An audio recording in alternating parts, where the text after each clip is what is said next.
বাবু বাবু, আজকে তোমার শক্তি পরীক্ষা করব। তুমি যদি এটা মাইরা 500-র উপরে উঠাইতে পারো, আমি তোমার সব কথাও শুনবো, ঘরের সব কাজও করব, তোমার সাথে আর ঝগড়া করবো না। কিন্তু যদি তুমি এটা না পারো, আমি তাহলে আমার বাবার বাসায় চলে যাব। কি বলো, এটা 500 উঠাই তুইব? এটা তো কোনো ঘটনাই না। ধরো কিন্তু বাজি বাবু। হ্যাঁ, একটাই চান্স। এক চান্স দাও না তুমি, আমি কত উঠাই।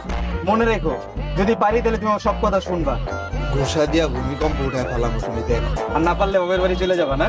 ঠিক আছে, দেখো তুমি।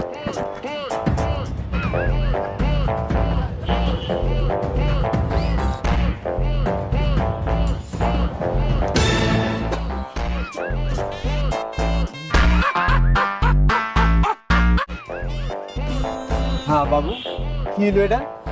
একও তো উঠলো না।